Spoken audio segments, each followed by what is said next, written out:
With a new knobby tyre fitted, I head down to Esperance on the coast. The tyre takes a bit of getting used to.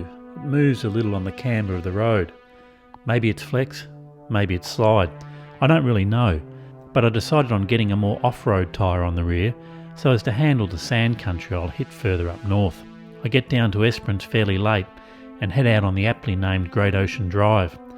This stretch of road along the coastline is absolutely stunning, and I can't wait to explore it more in the morning, but for now I must find a campsite.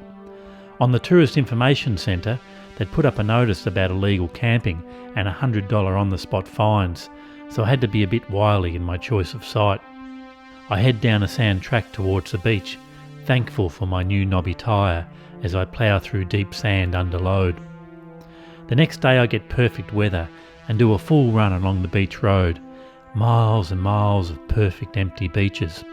I head down a path to take a swim and notice I've found a clothing optional patch, so rip off my gear and charge into the crisp sapphire blue waters. I then head into town and decide to check out the legal options for camping. The local caravan park wanted $40 a night for an unpowered site. That is just crazy prices. $40 to have a patch of grass they designate sticking out like a sore thumb amongst the mega caravans and being woken by the sound of other people's screaming kids. Bugger that, I'm going bush. Why would I pay $40 essentially just for a shower when I can go to the local swimming pool and pay $3.50 for the same thing and camp out where I'm woken to the sound of nature? Esperance had a weird feel about it. It didn't really feel like a real town. It felt more like a holiday resort for the mining industry. The pub was a cold, soulless space with absolutely no character, and even their tourism marketing was kinda nasty. Some stupid joke about fining the Americans for littering when one of their spaceships landed in the Shire. I head east towards Cape Legrand National Park. I find a place to camp in a burnt-out forestry plantation. That morning I hear a strange, deep, guttural grunt that sounded like a pig on steroids. I look out of my tent and see a family of emus approach. They see me and bolt off towards the plantation, but then they turn back, just wanting another look. A farmer once told me that emus are extremely inquisitive, and if one was to stand in the middle of a paddock waving a flag, they'd just have to come and have a look. I then hear the telltale, high-pitched two-note squeal of black cockatoos. I wander into a burnt-out section of acacia trees. The cockatoos feed on their seeds. I see the scout bird higher in the trees looking out for danger.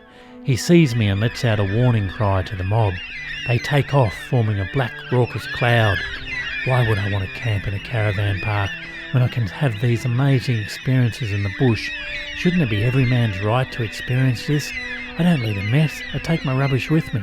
I even bury my own poop. It's a stupid law, and I'll continue to break it. Talking about laws, I really don't agree with entrance fees for national parks. Fair enough charging camping fees if you provide something in return, like showers and toilets, but a fee just to enter a park, I just think it's wrong.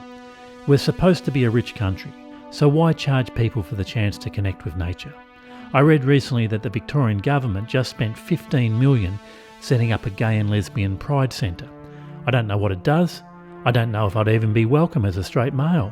But if we can throw that sort of money around for minority groups in society, why the hell can't we open up our national parks and find other ways to maintain them other than user pays? Cape Legrand National Park has a unique beach called Lucky Bay, where a mob of kangaroos actually frequent the squeaky white sands. Over the years they've become used to the human visitors and can be patted and photographed with ease. I noticed they nibbled on the seaweed and even seemed to be eating some identified sea life washed up on the shore. This is such a beautiful part of the world, so pristine and remote. I really am lucky to be in the position to be able to explore it at my leisure.